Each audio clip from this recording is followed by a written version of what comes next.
2019 সালে শাহজাহান বাহিনীর হাতে সন্দেশখালীতে খুন হয়েছিলেন 3 বিজেপি কর্মী। সম্প্রতি কলকাতা হাইকোর্টের নির্দেশে ঘটনার তদন্তভার গিয়েছে সিবিআই এর হাতে। আদালতের ওই নির্দেশের পরেই ঘটনার তদন্তে জোর কদমে ময়দানে নেমেছে সিবিআই।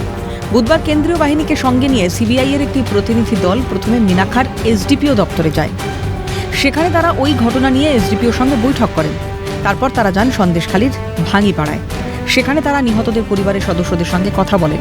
পাশাপাশি যে স্কুল মাঠে জড়ো হয়ে শাহজাহানের অনুগামীরা সভা করেছিল সেই জায়গাটিও পরিদর্শন করেন সিবিআই এর আধিকারিকরা। এছাড়া শাহজাহান বাহিনীর হাতে ভাঙচুর হওয়া জায়গাগুলো তারা পরিদর্শন করেন এবং বিভিন্ন নথি খতিয়ে দেখেন।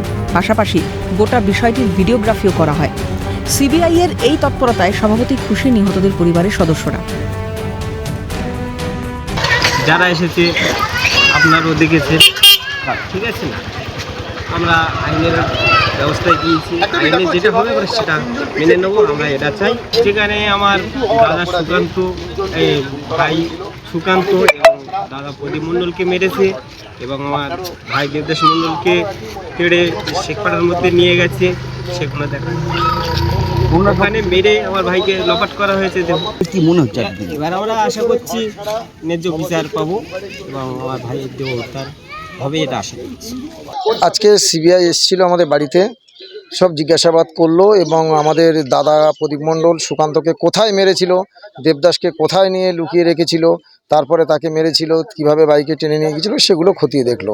ওখানে ওই স্পটটা দেখলো যেখানে দাদাকে মানে গুলি করে মাথায় পেরেক ঠুকে তারপর কুপিয়ে যেখানে খুন করেছে সেই জায়গাটা আমরা মনে করছি সঠিক বিচার আমরা পাবো। আশা করছি ওনারা সেভাবে আমাদেরকে আশ্বাস দিল যে বিচার আপনারা অবশ্যই পাবেন, যারা প্রকৃত দোষী তাদের বিচার আমরা পাবো, এরকম একটা আশা করছি। প্রসঙ্গত 2019 সালের 8ই জুন সন্দেশখালীর ভাঙিপাড়ায় প্রদীপ মণ্ডল, সুকান্ত মণ্ডল এবং দেবদাস মণ্ডল নামে 3 বিজেপি কর্মী খুন হয়েছিলেন। এদের মধ্যে দেবদাস মণ্ডলের দেহ এখনো পর্যন্ত মেলেনি। এই নৃশংস ঘটনায় অভিযোগের আঙুল উঠেছে শাহজাহান বাহিনীর বিরুদ্ধে। সেই ঘটনার তদন্তভার যায় সিআইডির হাতে। পরবর্তীতে সিআইডির চার্জশিট থেকে শেখ শাহজাহান সহ 28 জনের নাম বাদ দেওয়া হয়। এরপরেই সিবিআই তদন্তের আর্জি নিয়ে কলকাতা হাইকোর্টের দ্বারস্থ হয় নিহতদের পরিবার। সেই আবেদনে সাড়া দিয়ে গত মাসের 30 তারিখ কলকাতা হাইকোর্ট ঘটনার সিবিআই তদন্তের নির্দেশ দেয়। জানা যায়, গত মঙ্গলবার নিহত প্রদীপ মণ্ডলের স্ত্রী পদ্মা মণ্ডলের তরফে সিবিআই দপ্তরে ইমেল করা হয়। তাতে বলা হয়েছে শাহজাহান ও কাদের মোল্লার বাহিনী তাদের হুমকি দিচ্ছে। আর তার পরের দিনই সন্দেশখালীর ভাঙিপাড়ায় এলেন সিবিআই এর আধিকারিকরা।